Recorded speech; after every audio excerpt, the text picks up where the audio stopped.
Katunayan ay nasa iyong harapan. Itatanggi mo pa ba ang realidad? Pumasok sa makitinadang kung sa laman ay kakasya. Pag ikaw ay sumama sa karamihan, tiyak ikaw ay mali. Maliligang din naman sa karamihan, ikaw ay maliligaw. Hey! Yayanig sa depko, yanigin natin ang buong mundo.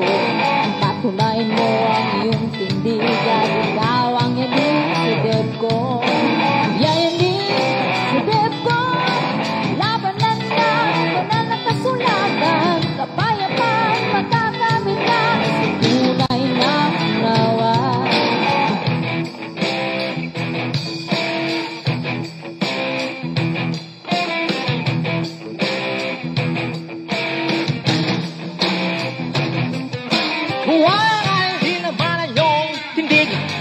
Pipilitin na maging saksi.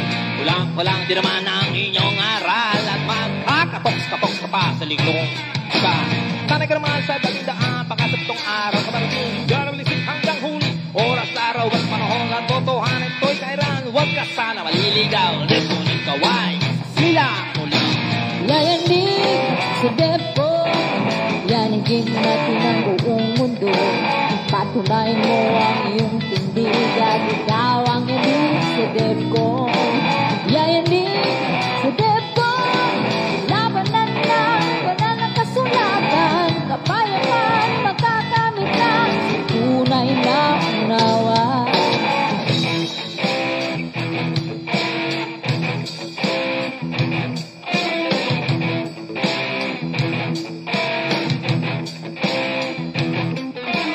Mamahagi ay isang karangalan. Iba din naman sa uri ng pagsusuri ng katotohanan. Leksyon, kailanman ito hindi naging uri ng argumento. Walang wentang bagay na pinagabalahan. Leksyon, alabing natin ang tunay na kahulugan. Leksyon, lugar na malisik ng kasagutan. Nahagilang nagtatanggol, may pinaglalaban. Dito lamang iyan. Yayanig sa depo, yanigin natin ang buong mundo. Patunayan mo ang iyong tindigan, ikaw ang yanig sa depko. Yayanig sa depko, labanan lang, wala ng kasulatan. Kapayapaan, magkakamit lang, tunay na unawa. Depko, ang tanging lugar kung saan lahat may pinagalaban.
kamalian. Huwag katunayan ay nasa iyong harapan. Itatanggi mo pa ba ang realidad? Pumasok sa makikitidang kung sa laman ay kakasya. Pag ikaw ay sumama sa karamihan, tiyak ikaw ay mali. Malilig lang din naman sa karamihan, ikaw ay maliligaw. Hey! Yayanig sa DepCo, yanigin natin ang buong mundo. Patunayan mo ang iyong tindigan, ikaw ang yanig sa DepCo. Yayanig sa DepCo, labanan na, banal na kasulatan, kapayapaan, makakamit na, tunay na nawa.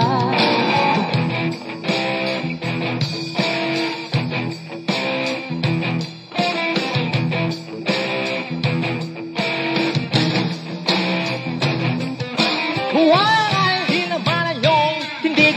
Huwag na ang pipilitin na maging saksi. Walang di naman ang inyong aral. At magkakatoks-katoks ka pa sa ligong ka. Sanay ka naman sa dagdaan. Pakasabtong araw ka marating. Garalisip hanggang huli. Oras, araw at panahon at totohanan ito'y kairan. Huwag ka sana maliligaw. Dito ikaw ay sila muli. Yayanig sa DepCo, yanigin natin ang buong mundo. Patunayan mo ang iyong tindigan, ikaw ang yanig sa DepCo.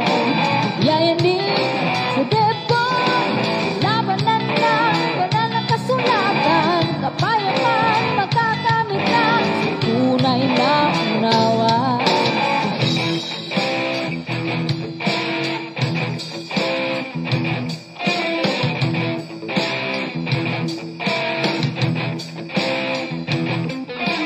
Mamahagi ay isang karangalan.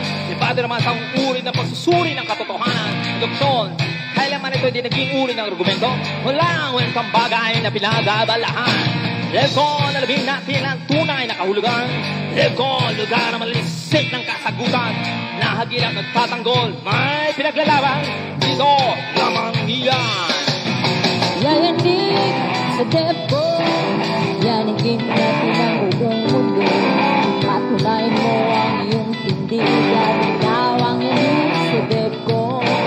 Yayanig sa DepCo, labanan na, banal na kasulatan, kapayapaan, magkakamit na, tunay na unawa. DepCo, ang tanging lugar kung saan lahat may pinagalaban. Tunay ka ba? May alam? Tanggap mo ba ang katotohanan? Kung may naghahanap ng katapatan, naliksi ka ba ng kasagutan? DepCo lang iyan, DepCo naman yan. Tara na, halika na. Yayanig sa DepCo, yanigin natin ang buong mundo. Patunayan mo ang iyong tindigan, ikaw ang yanig sa DepCo. Okay, so muling nagbabalik ang Debaters Convention Live. At ngayon, June 2, 2021, 10:39 PM at merong maghaharap between SDA and Islam. So, ang tatayo bilang affirmative si Fernando Camacho ng SDA. Ang topic nila, patutunayan ko na marami ang mali sa Quran. So, negative naman dito si Zain Amid Ibrahim ng Islam. At ang ating setup ngayon, same yung kanina, yung 10 minutes na first presentation, 7 minutes na cross, same sa rebuttal, 10-7, tsaka 5 minutes na conclusion. At ayon sa ating nakaugalian dito sa DevCon, mauna yung ating negative at mahuhuli yung ating affirmative. So, babasahin ko lang yung ating rules. Basa tayo ng rules, mga bro. Rule number 1. Ang lahat ng sagot ay kailangan sagutin ng 20 seconds.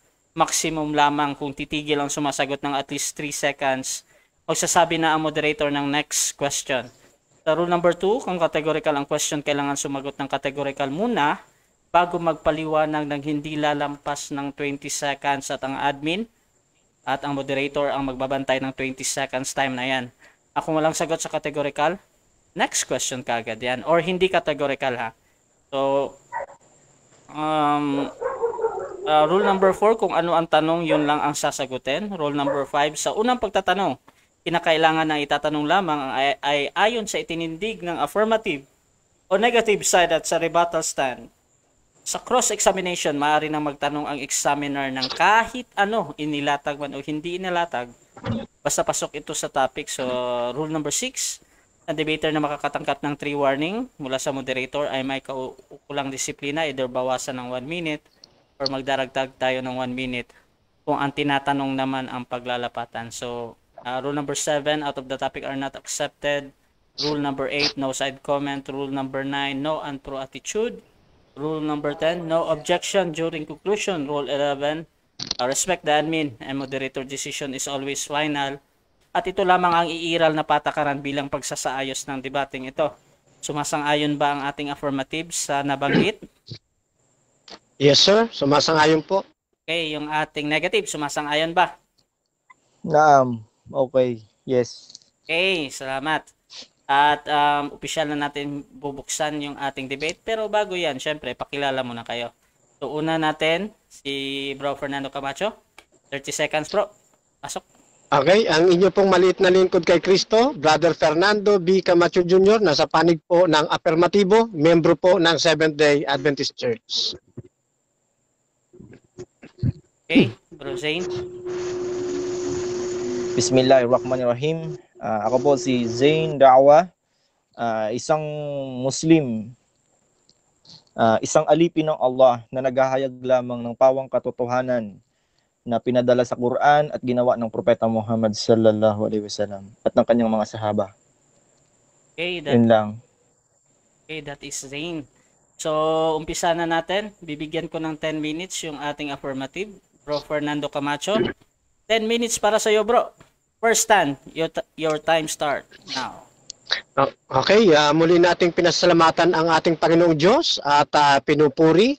Hangad natin na sa pag-uusap nito ay patuloy na maitaas ang kanyang dakilang pangalan. Ganon din po sa kabuuan ng Debaters Convention Group sa inyong napakagandang programa na kung saan ang ibang pananampalataya ay nagkakaroon ng pangmagkaibigang usapin.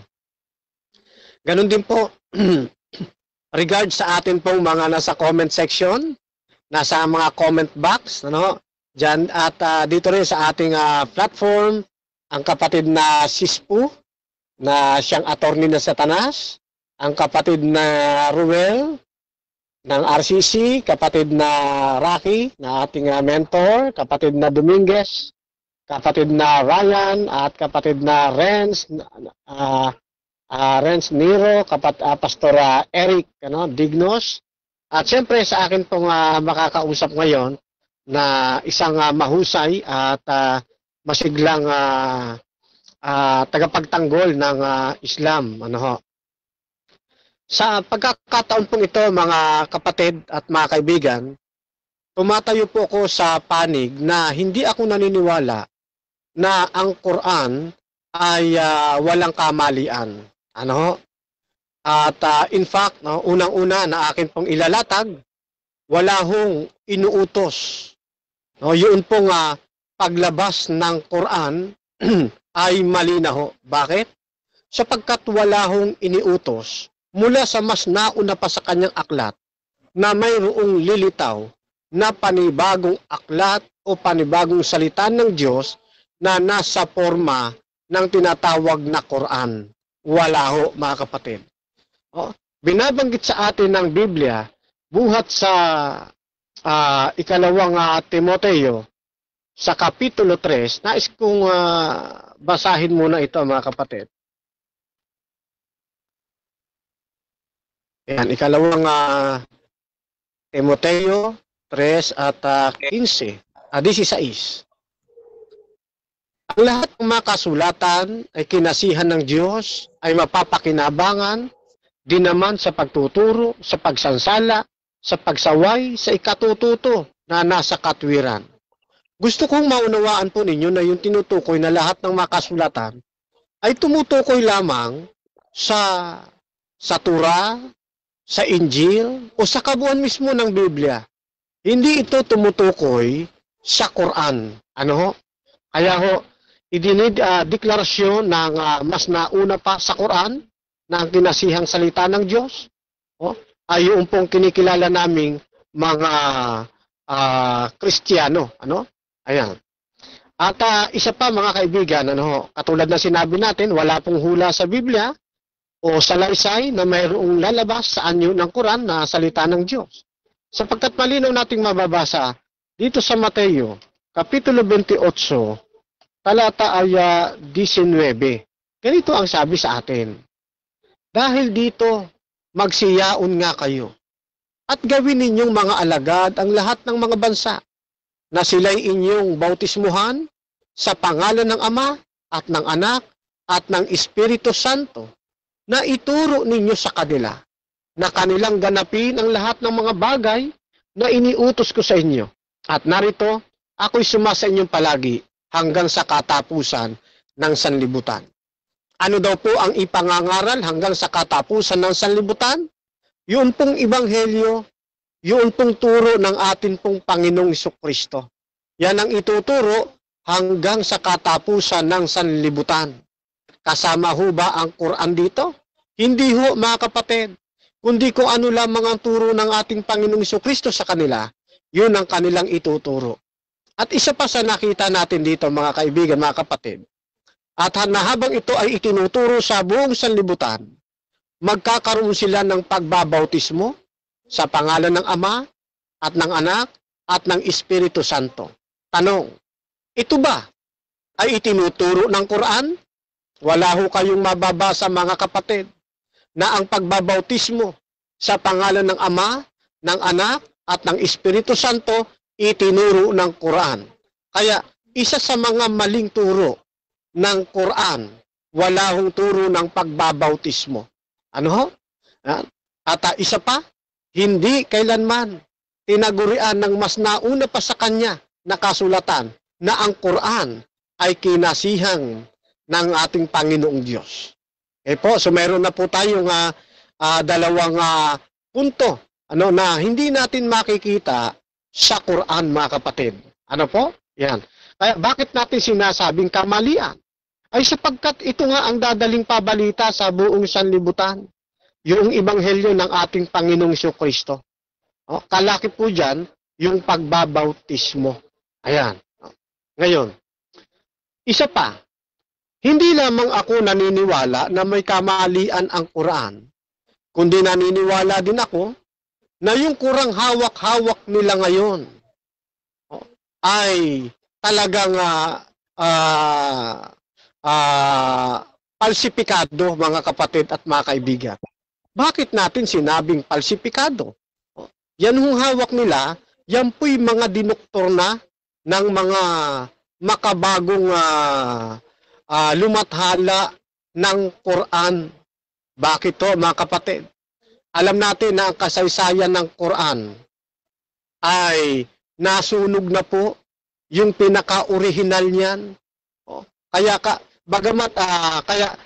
bukod sa walang iniutos na may lalabas na Quran, nang may lumabas namang Quran, hindi ibig sabihin na salita na yan ng Diyos. Okay po? Dahil wala ngang hula sa mas nauna niyang kasulatan na may lalabas na Quran. Isang napansin natin, yung unang Quran na sa patiunay nire-recite, pagkatapos dumating ang pagkataon na ito ay isinulat na ng kanilang mga ginamit ng mga kalip para ito'y isulat. Yung kauna-unahan, yung po ay nawala na mga kapatid at mga kaibigan ayon sa kasaysayan. At yan po ay pinagkakainan ng mga hayop, sinunog, at totally po nawala. Yan. Ngayon dumating ang pagkakataon na gumawa uli ng panibagong Quran, na ito na ngayon yung kanilang hawak-hawak na ipinagtatanggol nila, na kapag hahanapin natin ang original na Quran, wala ho silang mailalabas. Kaya, ni magkaroon man yung original na Quran, ni magkaroon man ng tinatawag na transmission, wala hong naganap na ganon. Hindi kagaya sa Biblia, kahit wala na yung original, pero mayroon tayong mapagpapanaligan, yun pong mga transmission na tinatawag na nasa mga museum ngayon, yung mga kopya ng mga kopya ng original na manuskrito ng Biblia. Kaya meron pa rin tayong babalikan. Ngayon, dito sa Quran, wala hong nangyaring ganun, mga kapatid. Nang ipinasunog, kinain ng mga hayop, yun pong original nilang Quran sa huling panahon, wala ho na tayong matitrace na kung ito nga bang Quran na hawak-hawak nila ay parehong-pareho ng Quran na sinunog noon. Yan. So, gusto ko na ito ay isettled mamaya ng negatibo. Patunayan na yung mga sinunog na Quran ay may mga nalabi, mayroong mga natira na pwede nating mabalikan. Para maikumpara natin yung Quran na hawak-hawak nila ngayon kung wala nga bang pagbabago.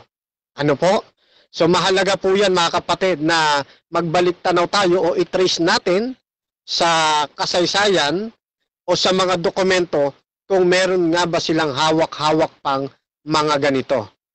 Yan, napakahalaga niyan, mga kapatid. Then, isa pa ho sa aking mga napansin, nang inilabas ng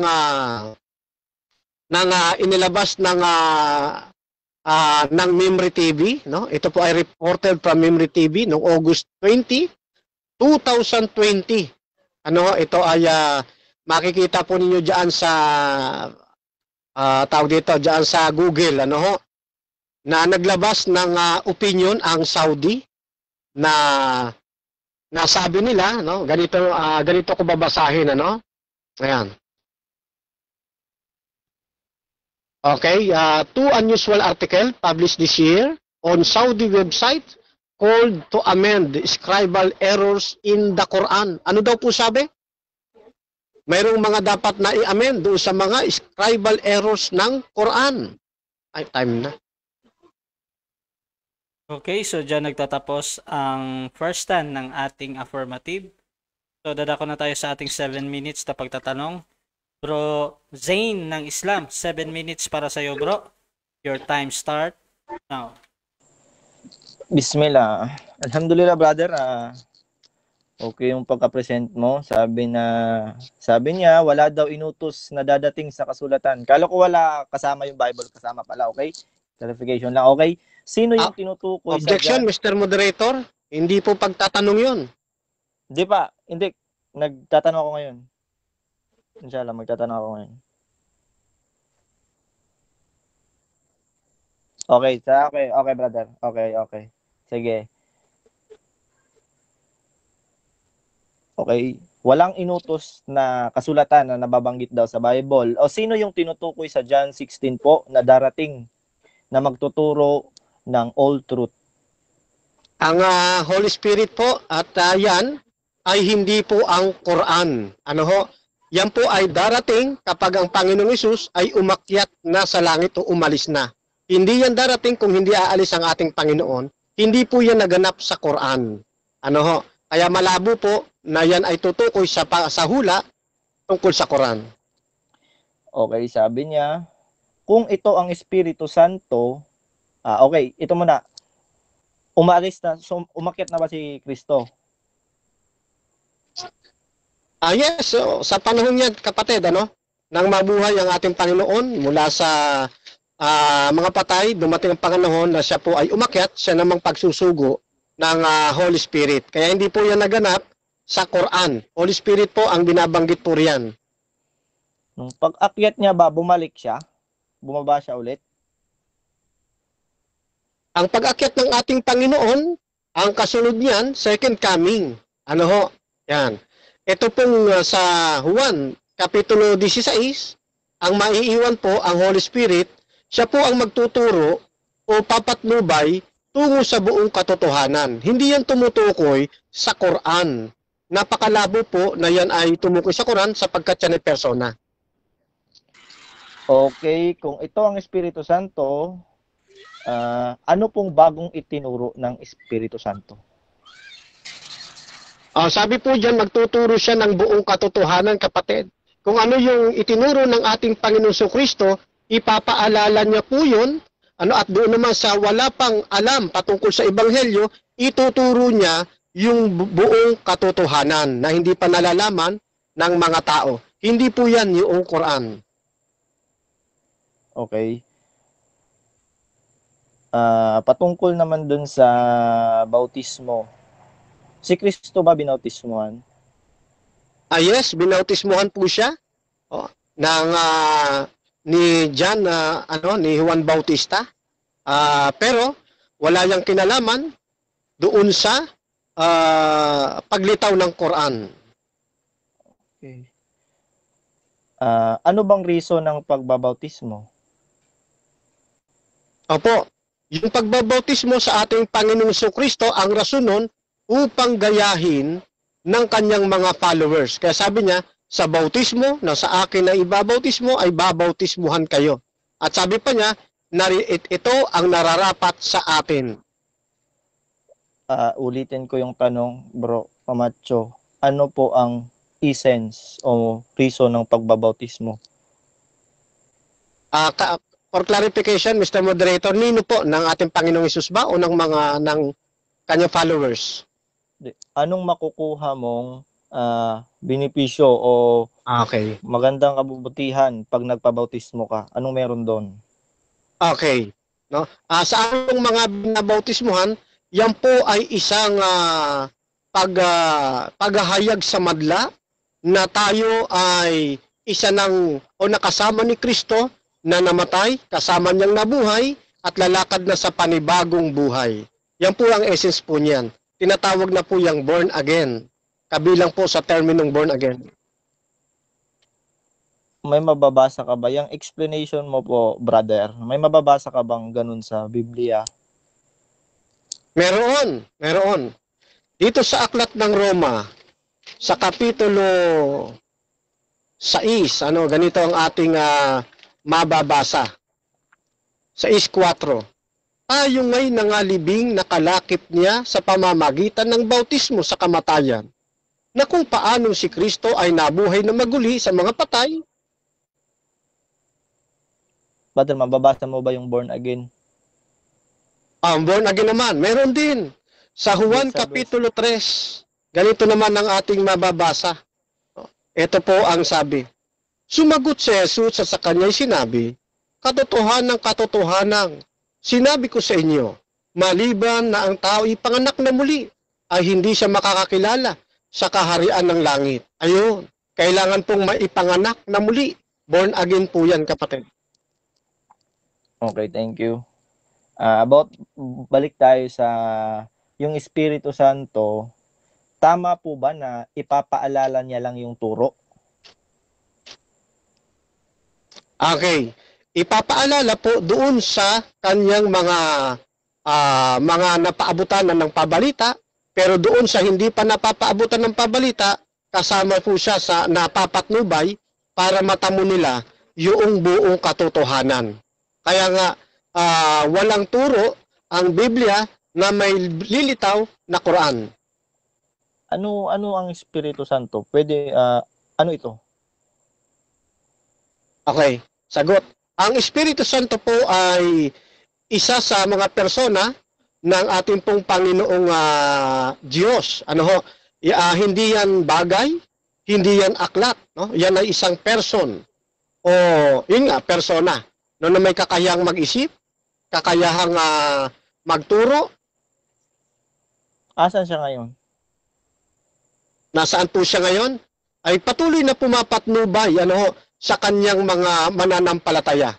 At sa amin na mga Christian, nadadama namin ng Holy Spirit ay patuloy na sumasa amin. Kung hindi nadadama yan ng isang tao, ang ibig lamang sabihin yan, wala sa kanila ang Holy Spirit at hindi sila pinapatnubayan, kailangan na nilang isuko ang kanilang buhay sa ating Panginoong Jesus. Ano ang sign na nadadama mo ang Holy Spirit?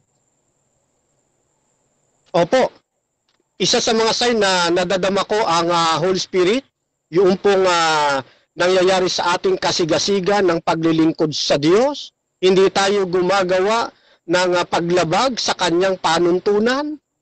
Sapagkat pag tayo gumagawa ng panuntunan, lumalabag doon sa panuntunan ng Diyos, ito yung tila maliit na tinig na nagsasabi o nagkukonsensya sa atin. Okay. Ang Holy Spirit ba, andun ba kay Pablo? Ano pa? Ang Holy Spirit ba, andun ba kay Pablo? Ay, of course. Nandoon din. Pero kung ang babanatan mo na si Apostol Pablo, ay hindi na yun ang topic. Kasi ang patutunayan po ninyo, walang mali ang Quran. Okay. Thank you. Thank you. Okay, so dyan nagtatapos ang ating first cross ng ating negative. So dadako na tayo sa kanyang dadako tayo sa kanyang first stand. Bro Zane ng Islam. 10 minutes para sa iyo, bro. Your time start now. A'udhu billahi minasyaitanir rajim. Bismillahirrahmanirrahim. Rabbi shrah li sadri wa yassir li amri wahlul 'uqdatam min lisani yafqahu qawli. Bismillahirrahmanirrahim. Wa qul ja'al haqqu wa zaqal batil innal batila kana zahuqa. Sabi ng Allah Subhanahu wa Ta'ala, kapag dumating ang katotohanan, ang kasinungalingan ay nawawala. Dahil ang kasinungalingan sa totoong itong estado ay tinadhana mawala. So bismillah mga kapatid ko na nanonood at nandito sa chat room. Inshallah na maraming nagsasabi, papatunayan ko na wala talagang error ang Quran. Walang mali. Balik tayo sa history ng Quran. Okay, nabanggit niya sa history, nasunog, yun, ganung mga topic. Okay, bismillah, ikikwento namin, ako bilang Muslim na napag-aralan ang history ng Quran, ibabahagi namin sa inyo. Okay, bismillah. Ano nga ba ang Quran? So, ang Quran ay isang wahi ng Allah, revelation ng Allah na pinadala kay Propeta Muhammad na pinadaan kay Jibril alayhi wasalam. Ito ay isang nujiza, na means himala o miracle. Isa itong miracle. Pagbabasa dito, may makukuha kang reward. At isa itong reward na may gantimpala kang makukuha. So, ito din ay isang guidance to mankind. Kasi ang Quran is derived from Arabic word also furqan, means to judge what is right and wrong. Yun yung Quran. So, yun ang pinakadim, it is a guidance to mankind. Ito ang gabay, manual natin sa buhay na to. Okay, paano ba inipon ng Quran? So, ang Quran is revelation na dumadating kay Propeta Muhammad. It's either by a dream or by ini-experience siya, pinapadala siya sa yung mirage niya, o katulad ng pinapadaan kay Jibril alayhi wasalam. So, ganun natatanggap ang wahi. Hindi ko na alam yung iba sa pamamagitan, Allahu alam, o paano ba pinarating? Ang Quran ay paunti-unting dumarating. So, hindi siya exact na binuo agad. Which means, years muna, bago dumating, araw muna, months muna, ganun yung dumarating. Means paunti-unti ang pagdating ng Quran. So, bismillah, ano ba ang, meron na bang Quran? Itong libro, katulad nito. Meron na bang Quran sa panahon ng Propeta Muhammad sallallahu alaihi wasallam? Wala pa po. Wala kang makikitang libro sa panahon ng Propeta Muhammad sallallahu alaihi wasallam. Saan ba nasusulat ang Quran? Nasusulat ito sa kahoy, sa balat ng hayop. Okay, doon kasi hindi nila kailangan ng Quran kasi merong propeta. Yun yung sinasabi ng mga sahaba. Merong propeta. So, kung anong tanong nila, sasagutin lang ng propeta. Yun. So, anong judgment? Yun yung ginawa ng Propeta Muhammad sallallahu alaihi wasallam. Nung namatay na ang Propeta Muhammad sallallahu alaihi wasallam, ang naging kalifa ay si Abu Bakr as-Siddiq radhiyallahu anhu. So, nung namatay siya, nagkaroon ng matinding gera kasi lumaganap ang Islam, ngunit maraming nagmurtad. Means, tumiwalag sa Islam. Umalis sila dahil munafik sila, wala talaga sila dahil nawala sila ng iman o dahil political, money, or kahit outside influence. Okay? Hindi na about sa din, which means outside influence. Papasok na dyan ng pera, tsaka politics, tsaka power. Yun. So, Sa gerang yun, maraming napatay na hafiz, means nakakasaulo ng Quran. Kasi kapag nagtatanong, kung gusto mo magtanong about Quran, tanungin mo si Pulan kasi kabisado niya ang Quran. Yes, may maraming mga sahaba na nakamemorize ng Quran. Pero sad to say, during the battle of that, daming namatay nakasaulo ng Quran. So natakot ang mga sahaba. So sabi ni Umar bin Khattab radhiyallahu anhu, sabi niya, "O Abu Bakar, tipunin mo, utusan mo na tipunin natin ang Quran." So napakahirap nun. Imagine, wala kang, kasi titipunin mo lahat yung mga nasulat, hahanapin mo yun, lahat ng hafiz, kakausapin mo. So hindi pumayag si Abu Bakar. So napakahirap kasi yun. So alhamdulillah, tinaufikan siya ng Allah. Nagdasal siya ng dalawang raka, tinaufikan siya, pumayag siya. So tinipon niya, sino bang inutusan niya? Inutusan niya si Zaid bin Thabit. Si Zaid kasi, ba't siya yung inutusan? Kasi siya yung mas bata. Means, fresh yung utak. Pero hindi pumayag si Zaid? Sabi niya, anong sabi ni Zaid? Sabi niya, kung uutusan mo ko na ilipat ang bundok, yun, mas gagawin ko pa yun, ilipat ang bundok sa kabila, kaysa tipunin yun. Pero tinaufikan siya ng Allah, alhamdulillah, kalaunan ay pumayag siya. Ngunit anong style ng pagkukuha niya? Tinipon niya lahat ng manuscript, pinag-aralan niya, at tinipon niya lahat ng nakasaulo ng Quran. So, ganun ang pagkuha ng Quran. So, inappropriate na magkakamali. Imagine, hundreds yung kukunin mong hafiz, tsaka kukunin po pa lahat ng manuscript. So, natipon nila yung kitab na yon sa panahon ni Abu Bakar. So, sa panahon naman ni Umar, saan yung binigay? Nung namatay na si Abu Bakar, binigay sa kay Umar sa pamamahala, doon binabase. Kasi, hindi kailangan ng sahaba ang Quran, kasi sa ulo nila ang Quran. So, hindi katulad natin ngayon na sa ulo natin. So, yun yung nangyayari. So, nung dumating na panahon ni Abu Bakar, ni Umar, maraming gerang naganap.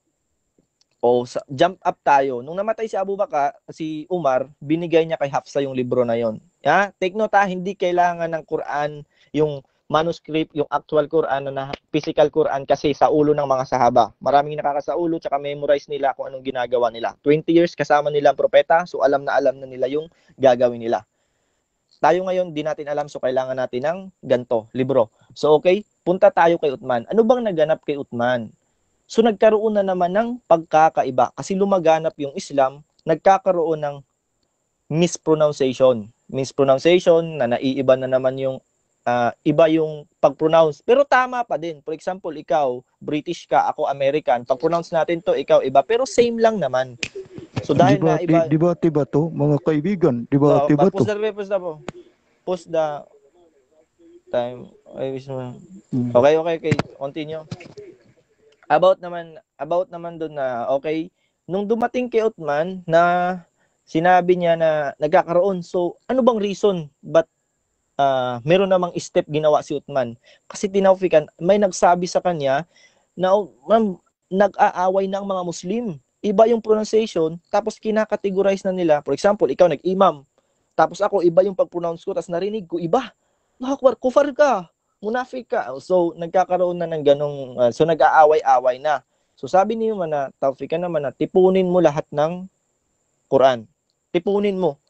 Tinipon lahat, tanan, kuhain nyo, sunugin nyo lahat. Okay? So, ang mispronunciation na akala ng mga non-Muslim, na lahat ng Quran sinunog. Hindi. Meron pa yung libro na inipon talaga ng mga sahaba. Imagine memorize ng mga sahaba, kaya nila yung ano ang Quran kasi 20 years nakasama nila. Okay? Meron pang libro. Ang tinutukoy na sunugin lahat ay yaong sa mga taga-Shams, taga-Iraq, taga-Syria, taga-Egypt. Yun. Sunugin yun sa lahat para magkaisa tayo. Pinusid, ito ngayon ang output nasa libro na nasusulat na itong Uthmani. So ito yung reason na bakit may Quran. So dati wala pang interpretation. Di mo pa kailangan ng tafsir. So yun yung reason na hindi lahat, okay? Huwag tayo magkakaroon na hindi lahat sinunog. Bagkus, yaong tinutukoy ay yaong mga Quran ng taga-Syam, mga taga-Iyon. Hindi yung Quran ng mga sahaba na hawak-hawak nila, na ginawa, tinipon nila Abu Bakar, radiyallahu anhu. So, bakit?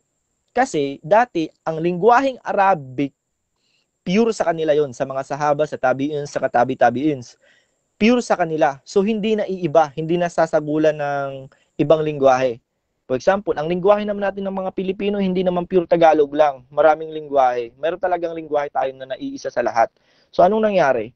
Ganun yung nangyari na nagkakaroon na ng dialect na dadagdagan na dahil sa mga taga ibang bansa. So ganun 'di ba nangyayari, ang instead na ganung word ang gamitin, iniiba nila yung word.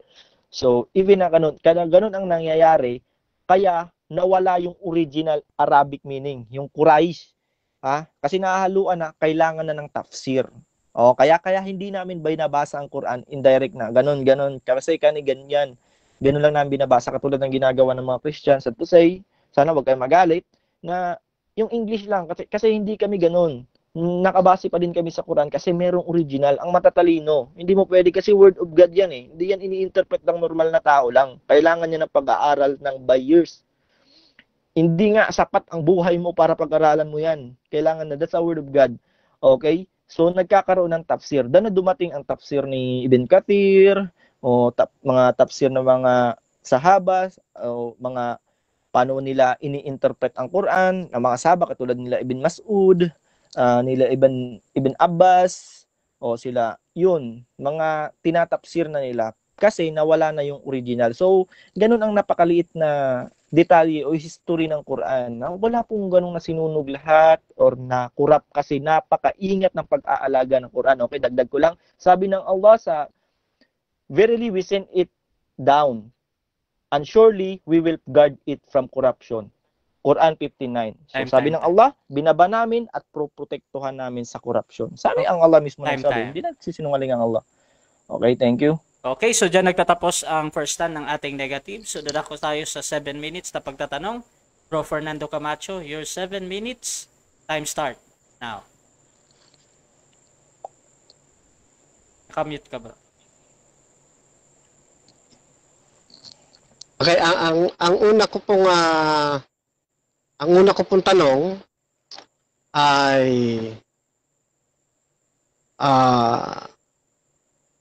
familiar po kayo sa Uthmanic recension?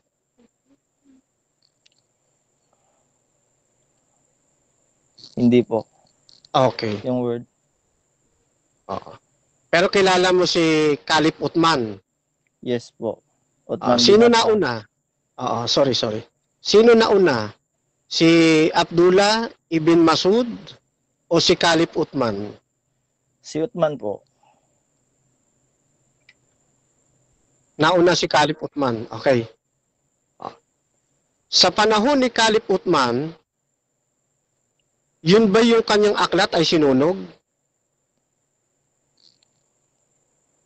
Clarification lang po, mali po yung sagot ko kanina.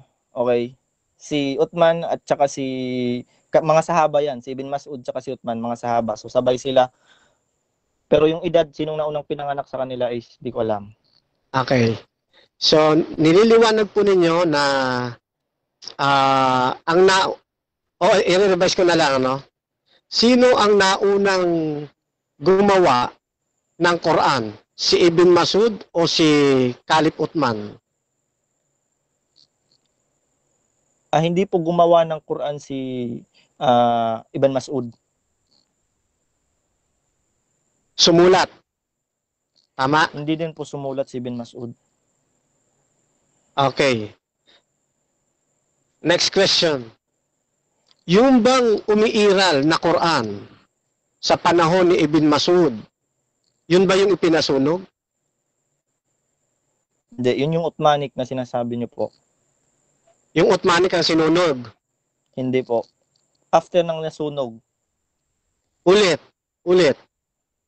Okay. Kaninong panahon yung ang Quran ay nasunog? Kay Uthman po, bin Affan, radiyallahu anhu. Okay. Pagkatapos ni Uthman, sino naman yung sumunod na nagpasulat ng Quran? Wala na po. Kung wala na, at sabi mo yung nasunog, bagamat sinasabi mong hindi lahat, pero sinabi mo sinunog lahat. Nasaan na yung yung mga hindi nasunog? Nasaan na po yun? Okay, sabi niya lahat na sunog, hindi na lahat na sunog. Ang tinutukoy na sunugin is yung titipunin. Lahat ng titipunin na makukuha mo sa Syria, sa Qatar, sa lahat ng makukuha mo doon, sunugin mo. Pero yung kay Hafsa, tsaka sa Quran, na binigay kay Hafsa na ngayon, na kinuha ni Uthman, ay na bigang reference, ay nandun pa din. Okay, ulitin ko tanong, nasaan na yung sinasabi mong Quran na hindi nasunog? Nasaan na yon? Nasa pangangalaga po ng mga ulama. Nasaan nga? Nasaan yun? Halimbawa, sa amin, sa Biblia, nasa mga... Hindi ko alam. Okay, hindi mo alam. Okay, teka, tatype ko lang, Okay, so, next question.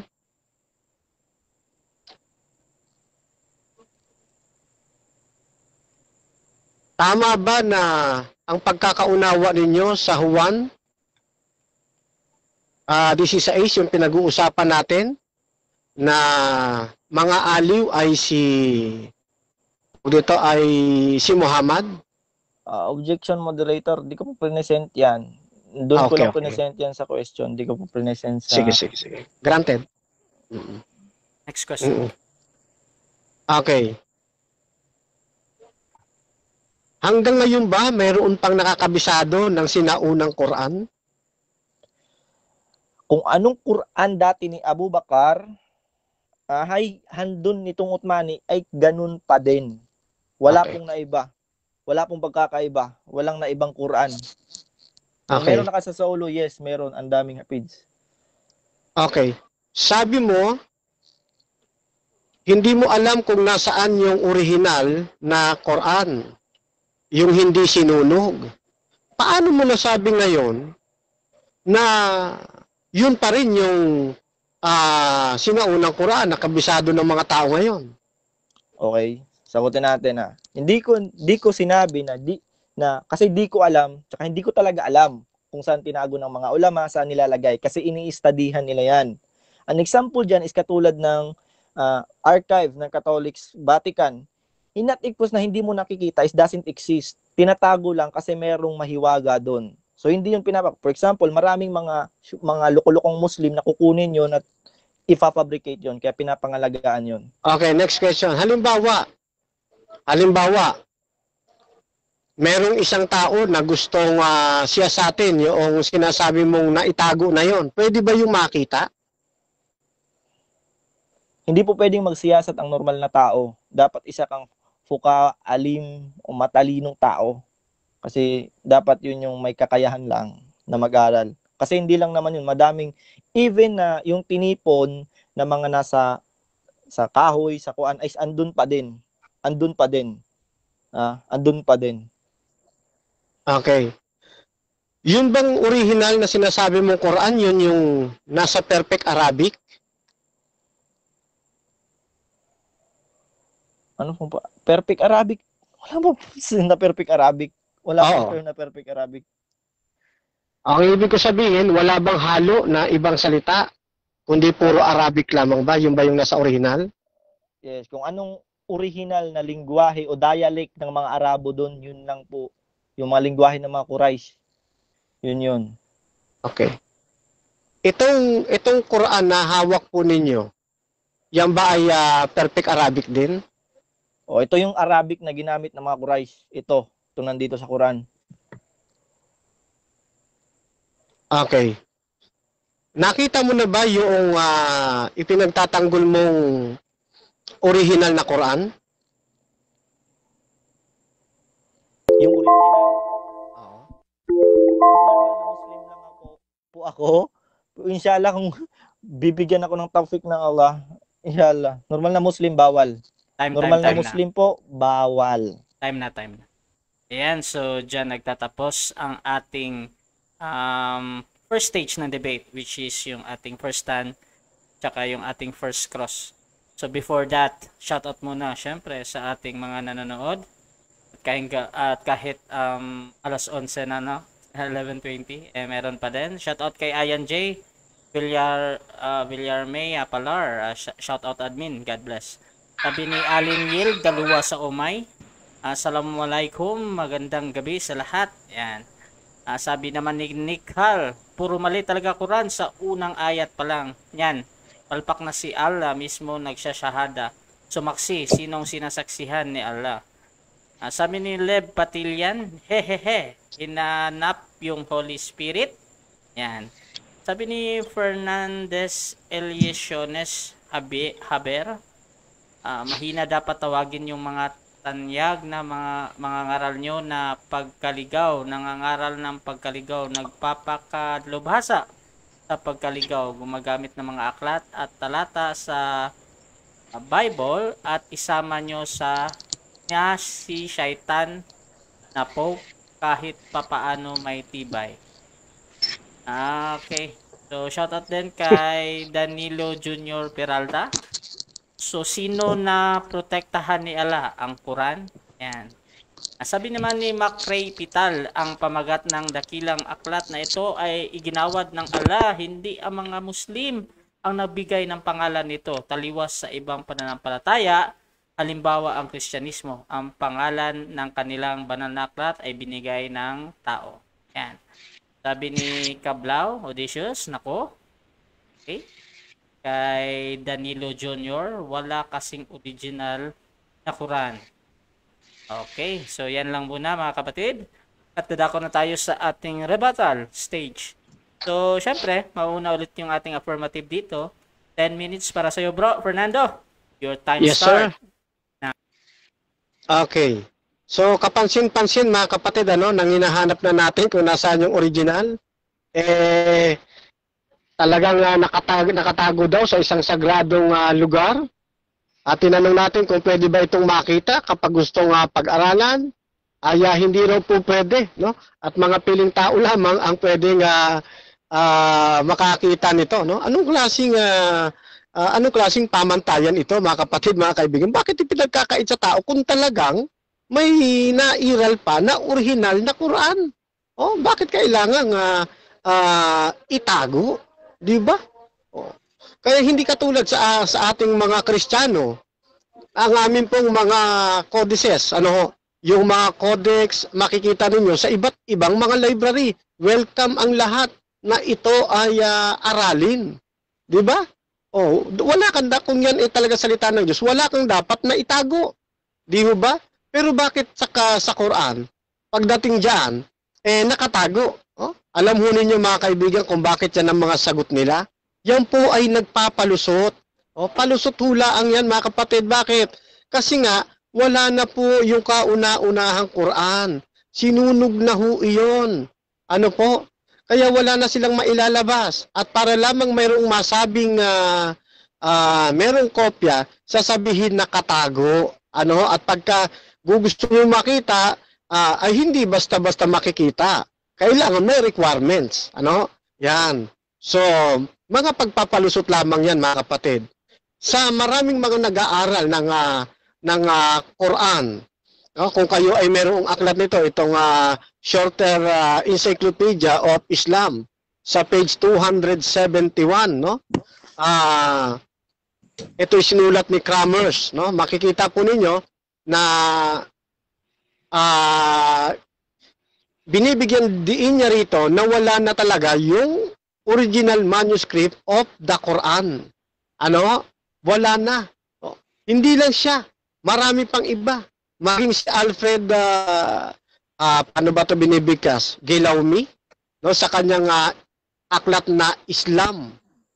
Ito ay isang professor na nag-aral ng Quran na sinasabi rin niya, wala na yung original na Quran. Ano po? Napakarami, hindi lang kasi Islam ang nag-aaral ng Quran. Marami ding iba. Tinitrace nila kung yan nga ba ay talaga salita ng Diyos. Pero wala ho Hindi lang yan. Dito sa aklat na The Collection of the Quran ni John Borton. Sinasabi rin ni Borton na nawala na talaga yung original na Quran. Nakita po ninyo? Napakaraming mga aklat na nagpapatotoo at mga author na talagang wala na ho yung Quran. Yan. Then, napansin din natin mga kapatid at mga kaibigan, noong tinatanong natin doon sa Ottomanic recension, hindi niya daw alam. Ano? Dapat po alam niya ito bilang isang Islam na nagtatanggol ng kanila pong Quran. Malaki ang kaugnayan kasi no nung istorya ng Ottomanic recension doon sa pagkawala ng Quran. Ano ho? Ayan. Siguro hindi ko muna yung tatalakayan, ano? Gusto ko mai-research muna niya, no? Baka mamaya ay mailabas niya. Ano? Yan. At siya na rin ang makakatuklas kung bakit yun pong Quran na hawak-hawak nila ngayon, hindi na yan ang original na Quran. Ano po? Yan. So, matibay ang atin pong pagtatayo at hindi pa niya nagigiba, no? Mula kanina na napapatunayan natin, no? At doon sa binasa natin yung reported, no, yung report niya na mula sa Saudi, ano, reported from Mimri TV, August 20, no, na sabi nga rito, two unusual article published this year on Saudi website called The Amend Describal Errors in the Quran, and also to re-examine religious texts in light of modern perceptions as to make them more readable and adapt them to the present age. Then sabi niya, no, it is the time to correct some 2,500 errors. Ano daw?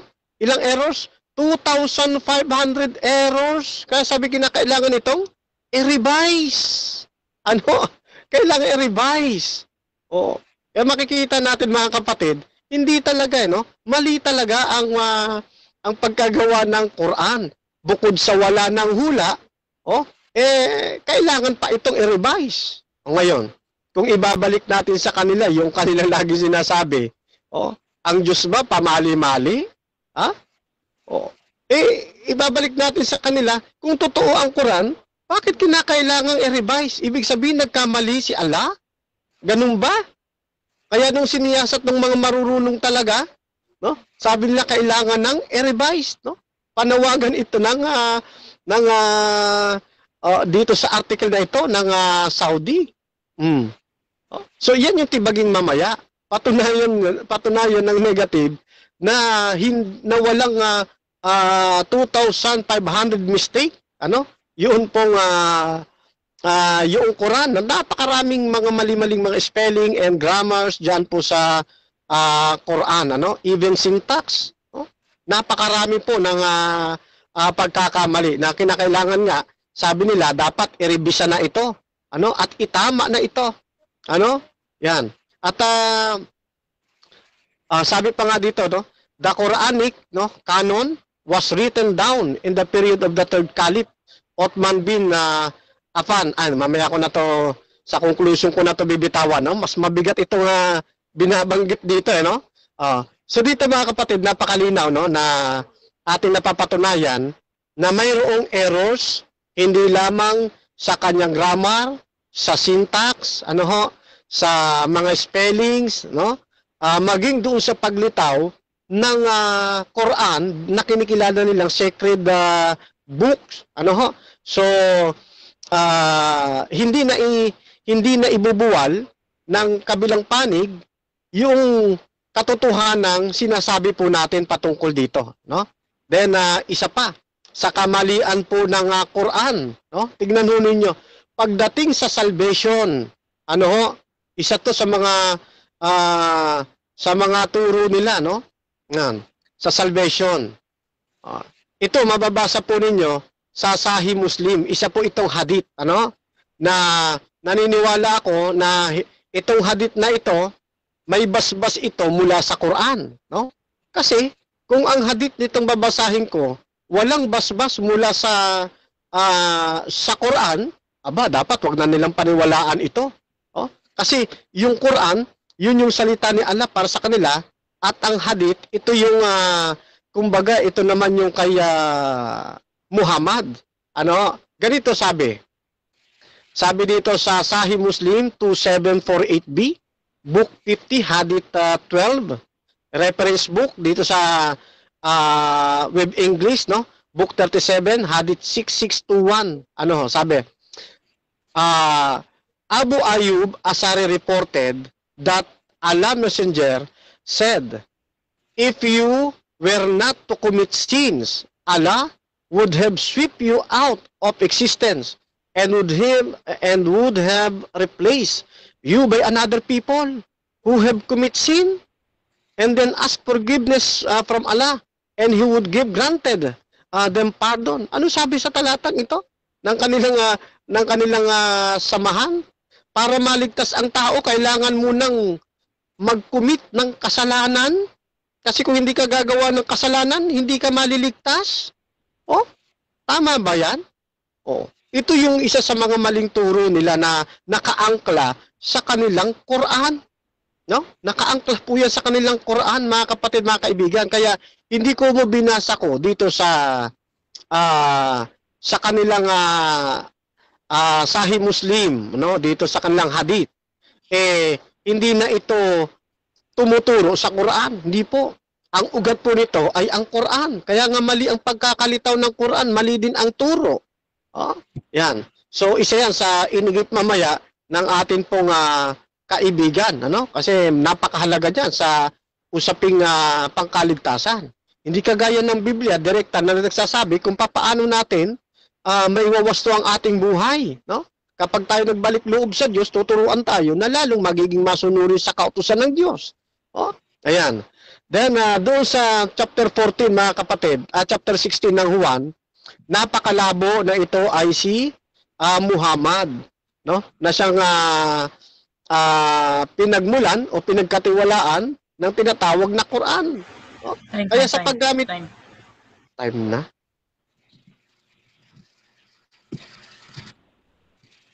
Okay, so dyan nagtatapos ang rebuttal ng ating affirmative.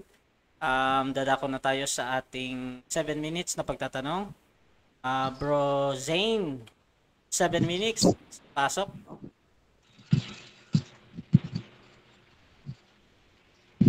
Mute ka, bro.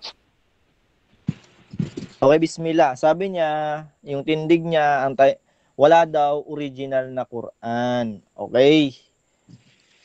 Magtatanong na ako, meron pa din po bang original na Bible? Yes, wala na. Pero katulad po ng aking prinisenta, kahit wala na, nandyan po yung mga kopya ng mga kopya na kung tawagin ay transmission. Kaya pwede nating mabalikan kung yun nga bang hawak na Biblia ngayon ay the same nung original kasi may mga kopya. Sa Quran, walang transmission. Kaya lalo mong mapapatunayan, mali ang Quran. Okay.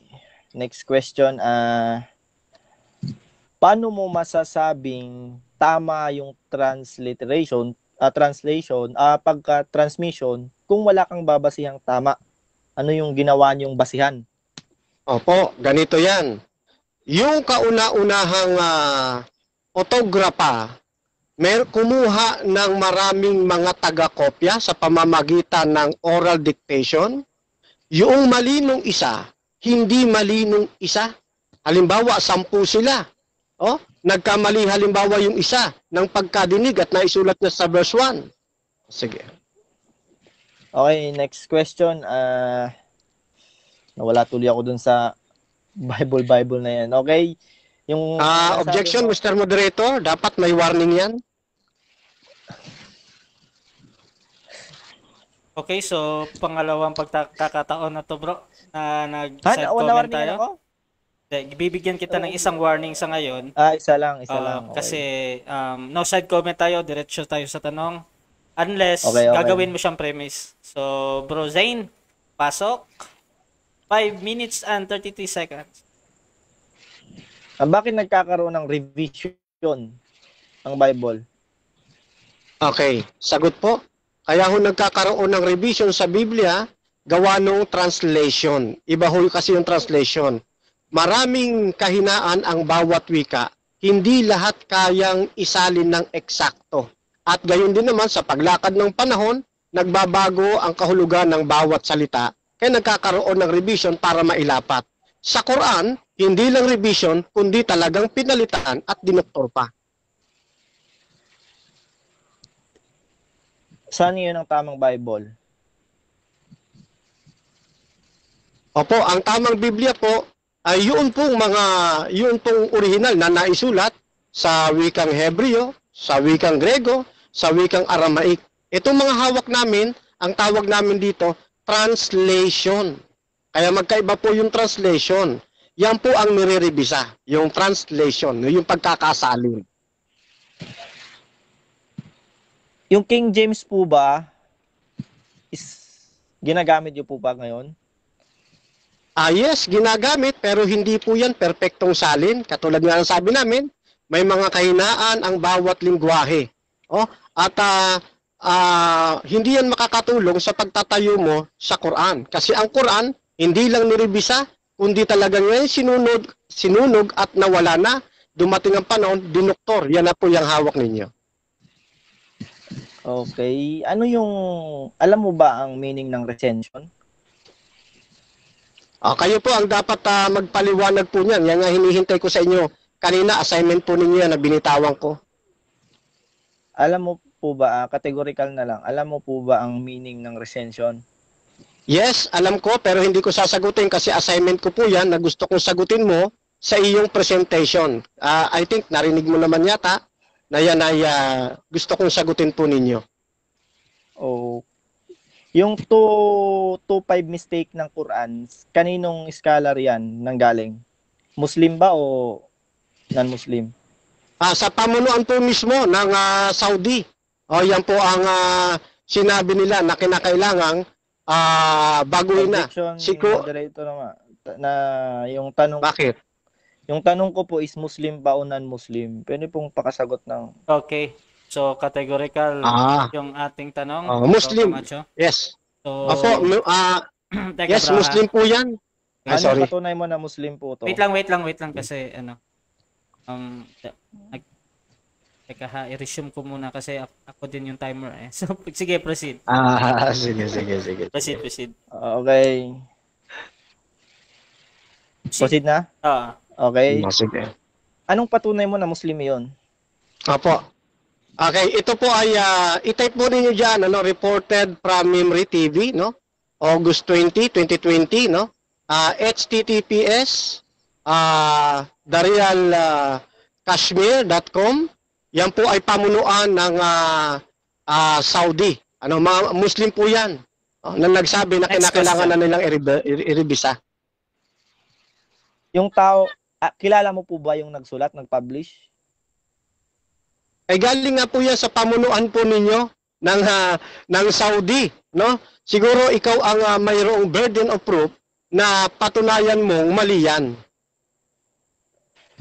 Ang pagkakaakala mo ba sa Saudi is puro Muslim? Siyempre, pag sinabing pamunuan ng Saudi, Muslim, alam naman ang mamumuno dyan, Pilipino o kaya Amerikano. Muslim talaga yan, country. Yung mga namumuno dyan, talagang Muslim. Ang burden of proof, patunayan mo na mali yung sinabi ng pamunuan ng Muslim na dapat itong iribisa. Ayan, assignment po ulit din yan. Okay. About naman, sige, lahat na to kailangan ko na itong i-reply. Sige, tapusin na ng time. Hindi ko na ito itatanong, kailangan ko na itong i-refute. Okay. Para ba na tayo naman? Ba't pa tayo magtatanong kung wala namang tanong? Okay. So, ganito, meron ka pang 1 minute and 34 seconds at wini-wave mo na. So, proceed tayo sa ating rebuttal ng ating negative. So, Bro Zane, 10 minutes ulit sa'yo, bro. Your time start now. Bismillah, alhamdulillah. Bismillah, alhamdulillah, wassalatu wassalam ala rasulillah wa ala alihi wa sahbihi ajmain. Okay, sabi ng Allah subhanahu wa ta'ala sa malapit na pagpapakulugan, it is who have sent down the dhikr, the remembrance, the Quran, and surely we will guard it from corruption. So, mismo sabi ng Allah sa banal na Quran, siya ang mag-guard sa Quran. Sabi niya ni brother na wala daw, pagre-reason lang daw yung ginawa ko. Kasi wala na talagang original Quran, kasi wala akong mapakita. Okay, bigyan kita ng example.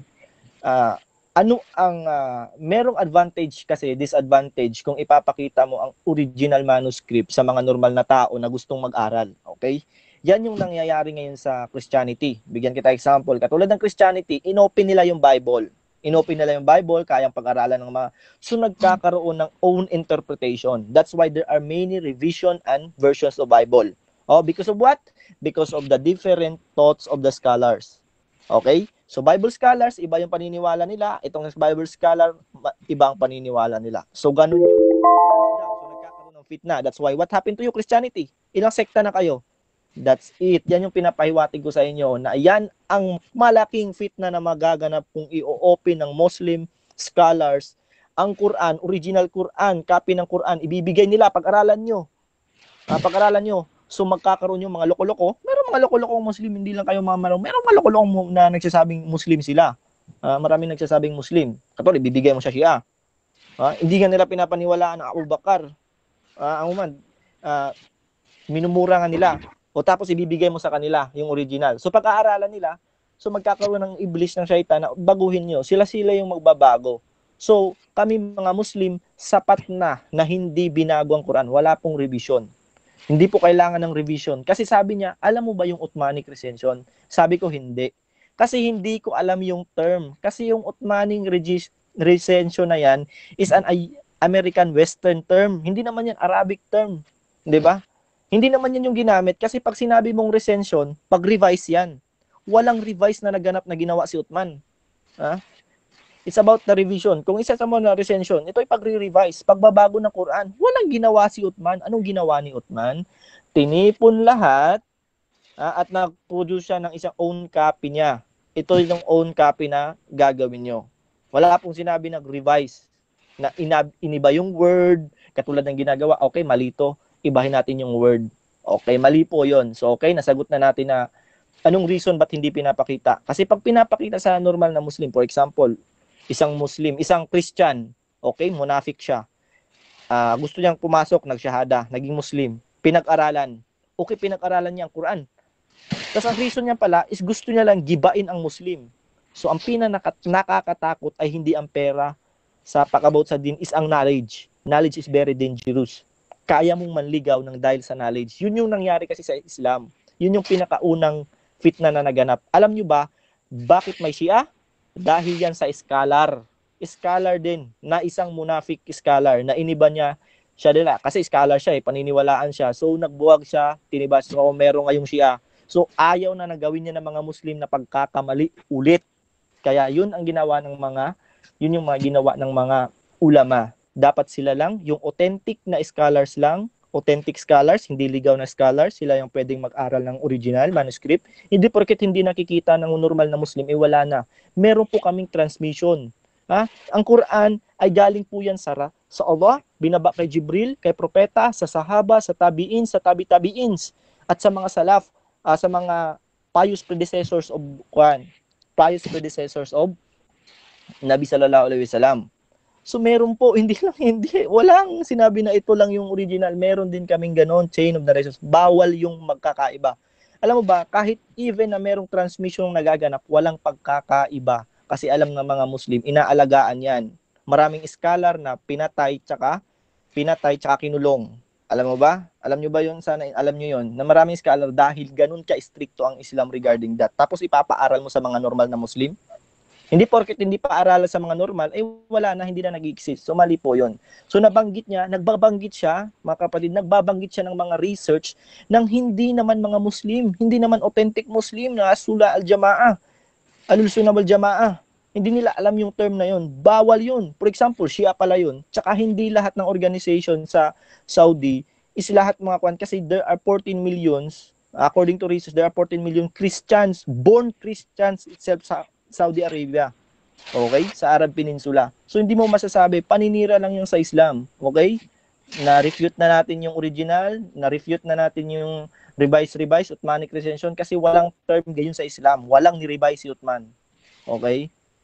Wala daw Quran kasi di na-studihan. Okay? So, 2,500 mistake, wrong grammar, spelling, syntax. Napakamali. Alam mo ba, that's akwanan, mga anti-Muslim na ginagawa. Error.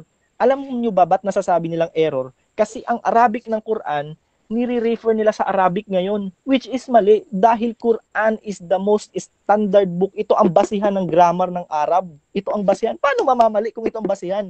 This is the highest literature of Saudi. This is the highest literature of Arab countries. Paano mo masasaling wrong grammar yan? Alam mo ba? Kasi dati walang grammar ang mga Saudi. Wala silang grammar, hindi nila alam subject verb agreement, hindi nila alam yung mga prefix, suffix, hindi nila alam yan. Ang Allah ang nagturo sa kanila sa pamamagitan ng Quran. So ang Quran ang basihan. Kung gusto mo malaman bagay, ibase mo sa Quran. Kung pareha sa Quran, tama. Pag mali sa Quran, mali. Ganun po ang standard. Ewan ko ba ba't nasasabi nyo mali ang Quran? Ito yung basihan. Hindi masasabing mali ang Quran kasi ito ang basihan, ha? Hindi mamamali ang basihan. Hindi mamamali. Nagbasa ng hadith, okay? Okay, nagbasa siya ng hadith. Sabi niya, na mali tama yung binasa niyang hadith, mali ang pagka-interpret niya. Okay? Sabi sa hadith, sabi ng Allah subhanahu wa ta'ala, if you do not sin, Allah will wipe you out and change you another people that make sin but ask forgiveness to Allah. Yung hikmah dyan, yung reason dyan, okay, sahi po yan, sahi, totoo yan. Hindi sasalbahin yung walang kasalanan. For example, mabait ka, madali ang kamatayan mo. Ayun yon. Kapag mabait ka, madali ang kamatayan mo. Dahil mabait ka, ririgaluhan ka ng Allah, papadaliin niya ang biyahe mo sa Jannah. Kasi kapag mabait ka, pag pinatagal pa ang buhay mo, maraming fitna ng mundo. Which means, ang ganda ng umpisa mo, sa dulo pala, mamamali ka dahil maloloko ka doon, dahil sa sobrang bait mo, naaabuso ka na, o yun, ayaw ng Allah yun. Okay? Inimphasize ng Allah ang Ar-Rahman, Ar-Rahim, ang sobrang mapagpatawad ng Allah subhanahu wa ta'ala. Sabi niya, gusto niya ng taong na humihingi ng kapatawaran. Yun yung hikmah ng hadith. Hindi pwede mabait ka, hindi ka mahal ng Allah. Mas mahal ka ng Allah.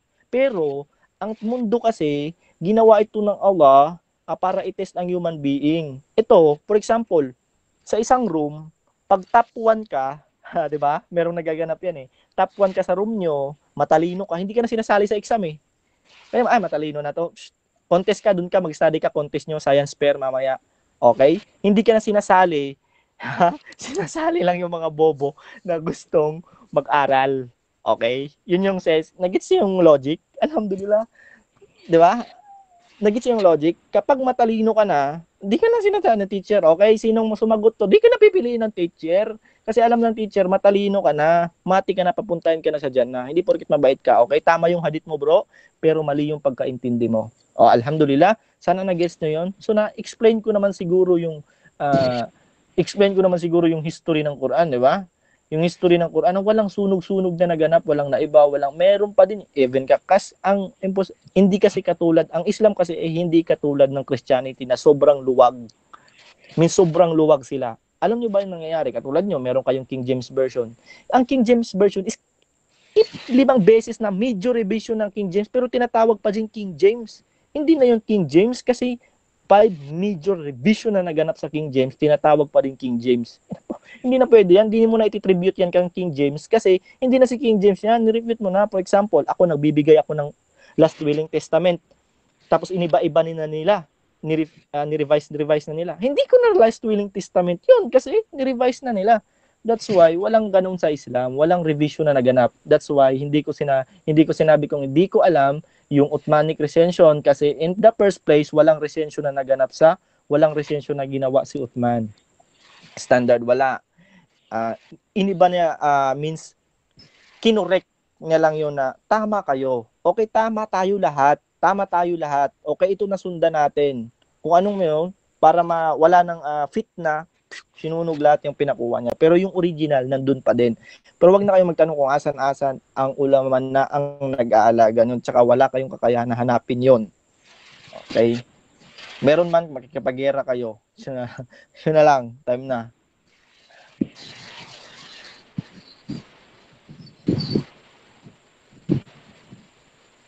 Time na, Rasha. Okay.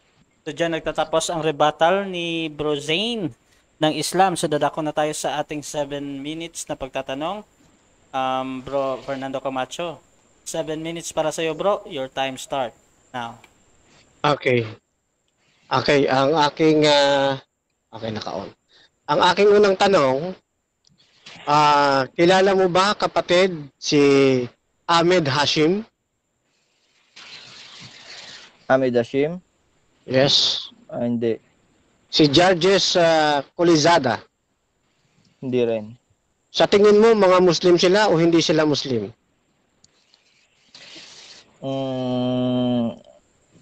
Hindi ko alam. Okay.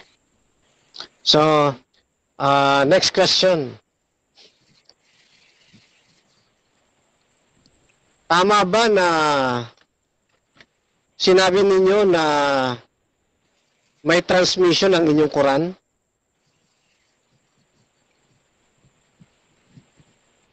Transmission. Yes. Ayun inappropriate word. Sagutin ko na clarify ko lang, Mr. Moderator. At tanongin mo ko, brother, ito ba ay kuan? Ito ba ay tawag yun? Yes or no? Ano ba? Okay, re-revise ko yung aking tanong. Tama ba yung sinabi mo kanina na yung Quran ay may transmission? Hindi po. Kung nasabi ko may yung word na transmission is mali ko yun. Ayun. Okay. Mali ako yun. Mali ko. Astaghfirullah. Mali yun. Mali yung word na nagamit ko.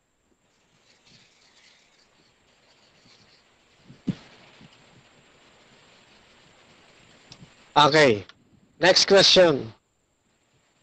Sabi mo kanina, kaya itinatago yung Quran ninyo kasi kapag inilabas na kagaya ng Biblia na nasa mga museum, yun ang pinupunta ninyo, marami marami ang magkakaroon ng different ideas o iba't ibang pananampalataya. Tama ba yun? Yun ang sinabi ninyo? Tama po. Okay. Next question. Yang hawak ninyong Quran, hindi ba't yan yung lumalaganap sa buong mundo? Ang tanong, iisa ba lahat ng paniniwala ang Muslim o ang Islam? Hindi po. Okay. Mayroong iba't ibang paniniwala ang Islam.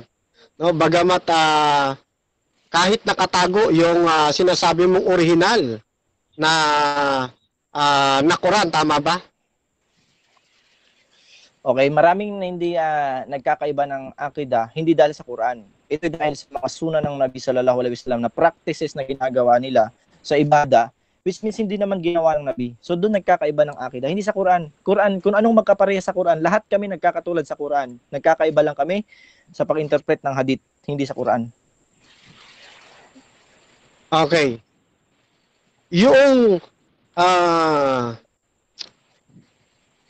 ano bang grupo yung nakikita natin sa TV? ISIS ba 'yon? Yan yung grupo ng ISIS, gamit din nila ang Quran. Ano ho? At para sa kanila, yung ginagawa nilang pamumugot ng ulo ay legal.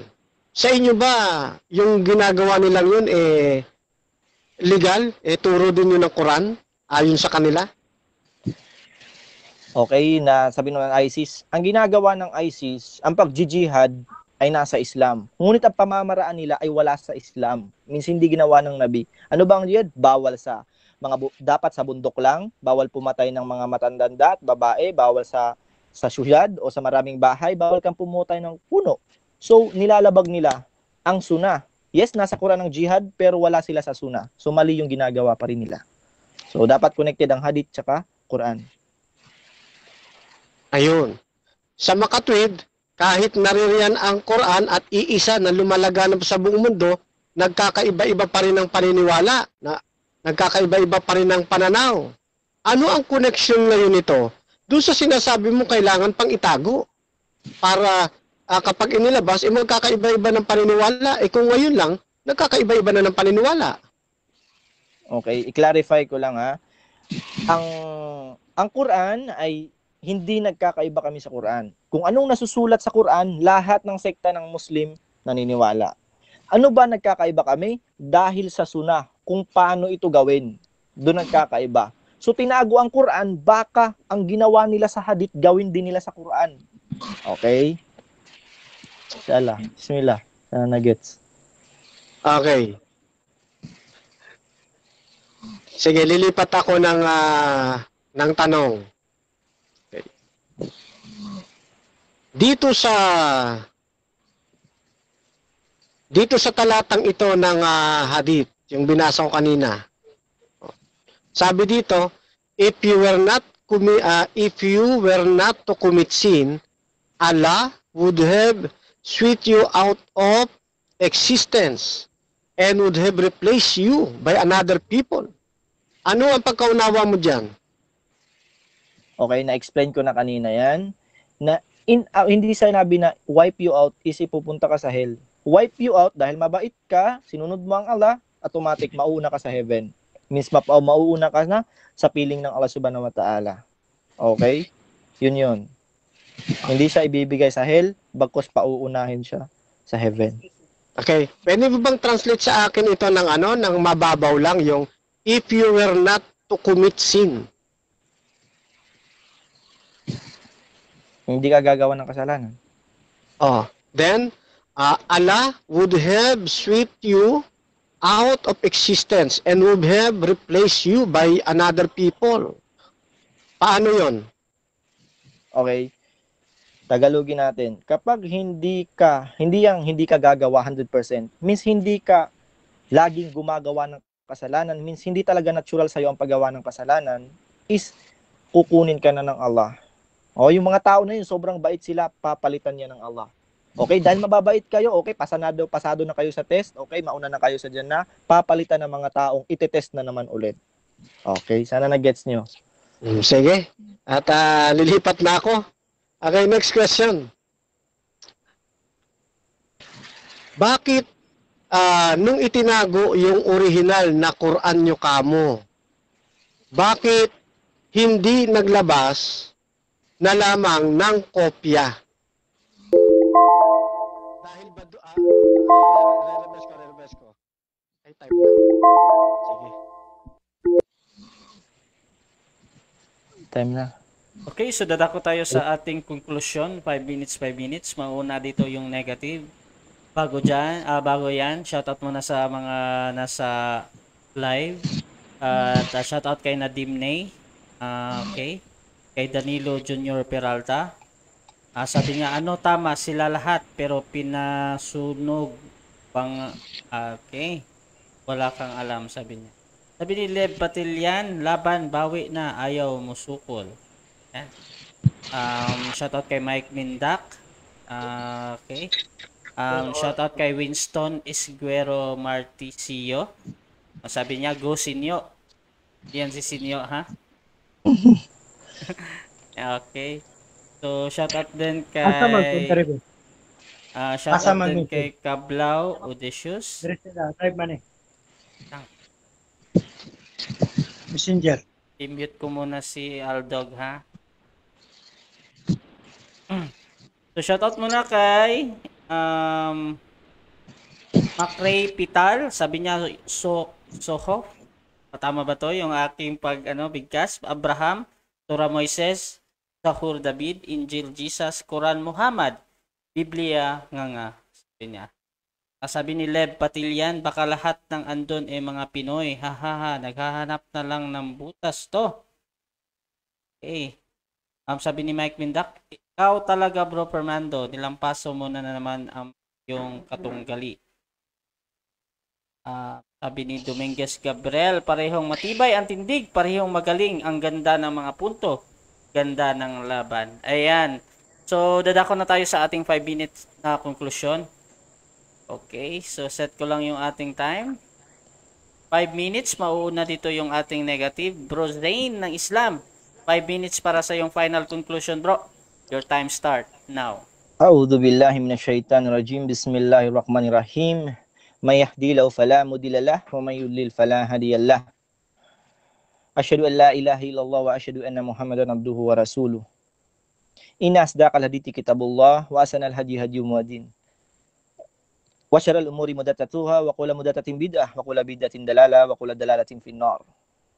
Tunay na ang pinakamagandang totoong libro ay ang libro ng Allah Subhanahu wa Ta'ala. Ang pinakamagandang gabay ay ang gabay ng Propeta Muhammad sallallahu alaihi wasallam. Tunay na ang pinakapangit ay mga bagong inimbento, ang mga bid'ah. Dahil ang bid'ah ay patungo sa kamangmangan at ang kamangmangan ay patungo sa nar o emperno. Okay, mga kapatid, Di ko na kailangan panghabaan pa o detailed o rebat, mapapanood nyo sa live. Inshallah, kung naghahanap talaga kayo ng tunay na kaalaman, i-replay nyo tong live. Okay, na nandun ang history ng Quran. Kahit yung title po namin, isa lang yung natindig niya. Isa lang yung natindig. Alam nyo ba, wala daw original na Quran. Sabi niya, maraming mali sa Quran. Ang isang tinindig niya lang, wala daw original na Quran. Astagfirullahaladzim. Isa lang yun. Sabi niya, marami, isa lang yung tinindig. Ang dami ko tanang i-refute, pero alhamdulillah, sana naunawaan niya. Okay, sabi mo, hindi nga to panormal na yung usaping para sa Diyos ay hindi para sa normal na tao. Okay? I-clarify ko yung hadith. Binigyan ko pa siya ng example. Katulad sa klase, ang matalino, minsan, pag teacher, hindi na yan pinapa-exam. Okay? Pinapapunta na yan kasi contest pa. Kasi alam na ng teacher, matalino yan. Katulad din ng Allah, alam na yung tao na yun, mga mababait yun. Wipe you out, pinapauna na ng Allah sa Jannatul Firdaus. Diba? Sa Jannah. Okay? Dahil itong mundo na to, ano bang reason? Ang mundo ay para, sabi ng Allah, ginawa ko ang buhay at kamatayan upang subukan kung sino ang pinakamaganda sa paggawa ng kabutihan. Okay? Tapos na sila, napatunayan na ng mga taong yon. Okay, next naman. Ito naman tao na isisilang ko. Nahihingi sa patawaran. Okay? Kasi gusto ng Allah na magpatawad. Ayan yun. Napatayo nyo kay Allah. Gusto ng Allah magpatawad. For example, invite ko na lang kayo sa monotheistic religion ng Islam. For example, kahit ayaw pa ng mundo, kung ito ang hak, ito ang katotohanan, tanggapin mo. Kahit ayaw pa ng pamilya mo. Maraming nagbabalik Islam na pinalayas. Ayaw. Ako, ang dami kong barkada. Ang dami kong mga kilalang babae, maraming mga pamilya, nag-iba sila ng turing sa akin. Ngunit wala akong pakialam kasi alam ko ito ang hak. Alahin ko yan. For example, tinustusan ka ng magulang mo, binihisan ka, pinakain ka, tapos in that time, nung graduate ka, wala na, kinalimutan mo. Anong mararamdaman ng magulang mo? Diba? Imagine na lang kung anong mararamdaman ng gumawa ng magulang mo. Diba? Gets nyo yung point? Sana yung mag-gets nyo yung mensahe ng Islam. Hindi kami naparito, mga Muslim. Kung mayroong mga makukulit na Muslim na sobrang titigas ng ulo, na yun yung maraming na nagkakaroon lang ng small knowledge about sa Islam, gusto na nila i-debate. Gusto ko na malitong mga Kristiyano na to mga kwanto. Kailangan mo ng bala, tandaan yung mga kapatid. Kapag hinaharap mo ang people of the book, anong sabi ng Allah? Kul ya alal kitab ta'alaw ila kalimatin sawain bainana wa bainakum Allah na'budu illallah wala nusyrika bihi syai'an wala yattaqita ba'duna ba'ban arbaban min dunillah. Sabi ng Allah, sabihin nyo sa mga Nasara at sa mga Yahudi, sabihin mo sa people of the book, sabihin mo sa kanila, magkaisa tayo. Kung anong nasa Bible at nasa Quran, pagkaisahan natin. Kasi hindi namin binabago ang turo ni Jesus. Bagkus ito yung tinutukoy ni Jesus na all truth, hanggang kamatayan, hanggang libingan, kung anong makukuha mong reward, exact, precise, anong kailangan mong gawin. Ito yung Islam. Sino to? Ito yung He na sinasabi niya. He will guide you into all truth. Ito yung lalaking He na sinasabi niya. Hindi yung tinatawag na Espiritu Santo na yon. Yes, we believe the Spirit. Yes, inshallah, kasi isa lang yung natindig niya. Baka gusto niya ng part 2 ng debate. Pagbibigyan natin si brother. Kasi isa si brother sa mga magigiting na debaters dito sa Debater Convention. Inshallah, sana malaman nyo ang Islam ay hindi na parito, hindi lamang sa sword, hindi lamang sa kikipagpatayan. Lumalaban din kami through intellectual. May mga utak din kami. Okay? So it's not about sword. Meron kaming paglalaban. Sasabihin, hindi ko natindig, kayo na lang po ang mag-replay. Kayo na lang ang mag-replay. Okay? Bismillah. Qul qawli hada wastaghfirullaha li wa lakum. Okay, so that is Bro Zane ng Islam. So dadako na tayo sa final conclusion ng ating affirmative Bro Fernando Camacho ng SDA. Time start now. Okay. Gusto ko munang punahin yun pong isa lang daw ang ating naitindig yun lang pala ang narinig ng negative ibig sabihin binaliwala niya talaga yung una nating itinindig na mali ang paglitaw ng Quran. Bakit? Sapagkat walang utos, walang hula na ito ay lilitaw sa anyo ng Quran, Quran. Ano? Yun yung one point na hindi ho natibag. Ano? At walang hula na yan ay magiging kinasihan, no? Yan, kasi sa Biblia, yung Old Testament, nabasa natin kinasihan, yung New Testament, ano, may mababasa tayo na inaring salita ng Panginoong Diyos. Pero ang Quran wala, no? Pangalawa, hindi iniutos na dapat yan ipangilin, na dapat yan ipangaral, ano? Binasa natin yung Matthew 28:19 to 20. Hindi ho natutulan yan, no? Kasi binaliwala niya kasi nakaasa lang siya sa isa lang ang ating itinindig, no? So ibig sabihin, dalawa na ito, hindi niya nagiba, ibig sabihin, nananatili tayo nakatayo, no? Then pangatlo, yung no original, no? Na pinatunayan ng napakaraming mga tawag dito, ng mga source natin na binasa kanina. Ano ho? Isa na diyan hindi ko na babasahin ngayon kasi limitado na yung aking oras, no? Pero maraming nagpapatotoo na wala na po yung original na Quran, ano? Sinasabi lang nilang meron at itinago, pero ang totoo wala na po yan, ano? Pagpapalusot lamang po nila yan. At hindi nila napatunayan na meron talagang original na Quran, no? Ang napatunayan natin, idinidepensa nila para makalusot. Then, yung errors ng Quran, ano? Yung tinatanong natin sila Hashim at si Judges Colizada, isa lamang po ito sa mga nagsasabi na maraming mga errors ang Quran, ano? At ang nakalulungkot, tinututulan niya yung yung ilang personalidad na hindi niya kilala, no? Paano mo tututulan ng isang bagay na hindi mo kilala? 'Di ba? Ayan. O isa pa, sabi ni Ali Dusty, no? To sum up, more than 100 Quranic abbreviation from the normal rules and structure of Arabic and have been noted. Pag tinuloy-tuloy pa ninyo yan, lalong dadami ang problema ng Quran sapagkat marami itong complication. Then, tinarget niya yung King James Version. Ano? Hindi niya naunawaan. Diyan po sa mga pabalat ng King James Version, may nakalagay po dyan, short for King James Version. Yan, may nakalagay. Sa iba naman, Modern King James Version. Nakalagay naman sa iba, sa mga bagong edition, New King James Version. Yan, may mga ganyan po yan. Ano? Hindi lang niya binabantayan. Kasi nga, translation po yan. Ano? Talagang may mga pagkakamali rin kung minsan. Kaya hindi namin sinasabi, yung mga version dyan, perfecto lahat. May kahinaan ng bawat lingwahe. Ito nga lang Quran ninyo, ano? Yan, yung parehong version ng inyong Quran. Ayan. O, itong dalawa. O, ito, hindi rin perfecto. Ito nga, kinagalitan pa nung nakaharap ng nakadebate, binagsak yung yung nagsalin eh. O, translation ito ng inyong Quran, di ba? Oh. Kaya mahinang pamuntos yung King James Version, no? Kasi nga dito rin meron Actually tatlo ito, di ko lang makita yung isa Iba-iba sila ng statement, ano? Oh.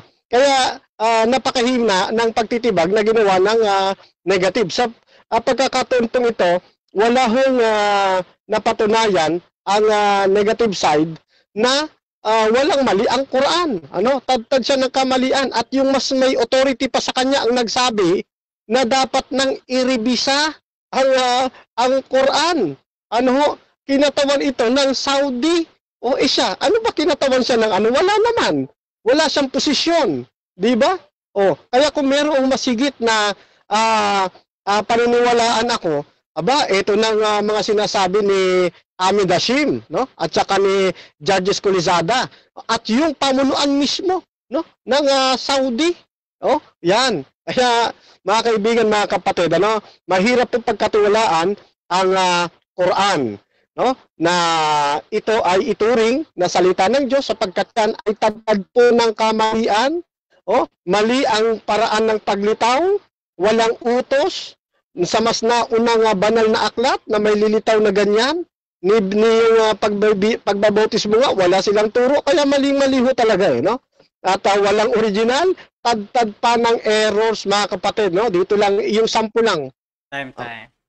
Yan, at dyan nagtatapos ang ating debate ngayon between SDA versus Islam. So, bibigyan ko ng 1 minute na pasasalamat yung ating affirmative this is not rebuttal. So bro Fernando, mauna ka na bro. Yes, pinasasalamatan natin ang lubos ang atin pong Panginoon, siyempre una, sa patuloy na pagigiya na kanyang ginagawa sa atin. At ganun din sa Debaters Convention Group, no? Kahit alas 12 na ng gabi ay nakaantabay pa rin sila sa gawain ito. Sa atin pong mga nasa comment section, positive or negative, ay maraming salamat po sa inyo. Diyan din sa comment box. Ganun din sa mga nasa platform natin, kay kapatid na Dominguez, Pastor Eric, kay kapatid na Edgar, kapatid na Aldog, Ryan, kapatid na Renz, and Ernie, sorry. Maraming salamat. At syempre, sa akin pong kausap na makita nyo naman na napaka intellectual din na kadebate. Kapatid na Isa. Ayan, maraming salamat. At I hope na hindi pa ito ang ating magiging huli. Madudugtungan pa ito. Siyempre kay kapatid na Russia, Vista na siyang namagitan ngayon. Sundan po ninyo ako sa aking YouTube channel. Type nyo lamang po Fernando B. Camacho Jr. At naririyan na po ang programa Back to the Truth Ministry. Muli po, isang mapagpalang gabi at shalom sa inyo pong lahat. Okay, so pinopromote din namin yung aming Debaters Convention official YouTube channel. Search nyo lang Debaters Convention, lalabas na yung ating lahat ng debate. Gaya nito, i-upload namin ito. At ang ating Debaters Convention mug at saka polo shirt, available yan sa ating Lazada at Shopee. At bukas, ang tabayanan nyo, meron tayong debate again. So tuloy-tuloy to araw-araw at magbibigay kami ng schedule siguro. At kung gusto nyong sumali sa mga ganitong gawain, no? Pwede kayong mag-PM sa akin, Russia Vista. Pwede kayong mag-PM, magpaset ng schedule or maghamon sa mga debater at ako yung magiging moderator nyo or magiging tulay para gagawa tayo ng isang pre-debate or usapan. Ayan. So, shoutout muna sa nagpuyat, si Bro Dominguez, Pastor Eric ng End Time, si Edgar ng di ko alam, si Ryan, si Aldog, di ko rin alam yung si Ernie ng Ranger, tsaka si Reniro ng Messianic.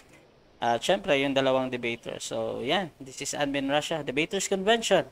We're out.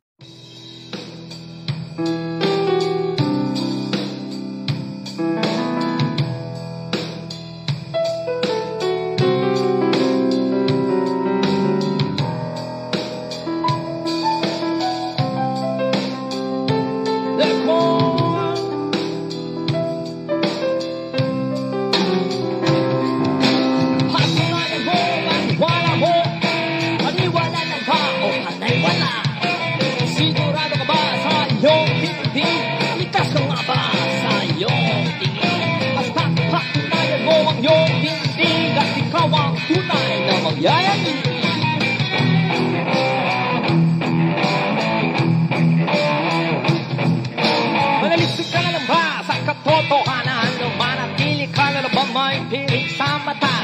Pipili mo ba na ikaw ay nakangiti sa pagkasa na ayaw mo nang magwakas? Handa ka na ba yakapin ng buong katotohanan at sumama sa paulit-ulit na kamalian? Kung ang katunayan ay nasa iyong harapan, itatanggi mo pa ba ang realidad? Pumasok sa makitinadang kung sa laman ay kakasya. Pag ikaw ay sumama sa karamihan, tiyak ikaw ay mali.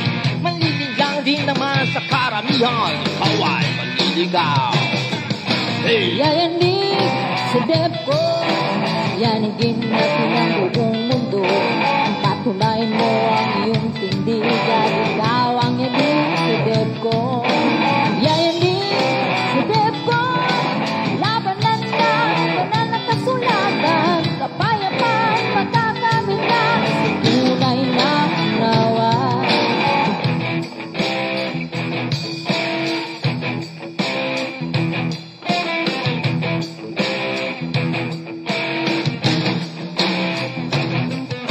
Huwag hindi naman ang iyong tindig. Huwag na ang pipilitin na maging saksi.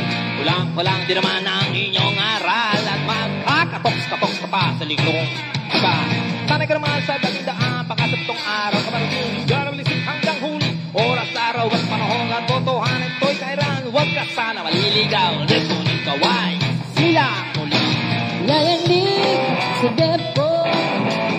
Yanigin natin ang buong mundo. Patunayan mo ang iyong tindigan. Ikaw ang yanig sa dib ko. Yayanig sa dib ko. Labanan ng banal na kasulatan. Kapayapaan makakamit na tunay na unawa.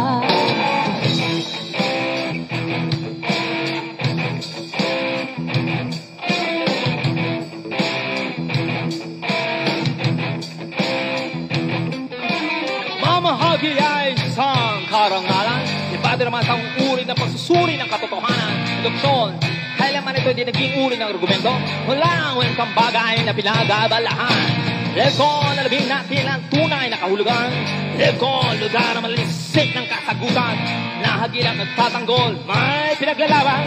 Dito lamang iyan. Yayanig sa dib ko. Yanigin natin ang buong mundo.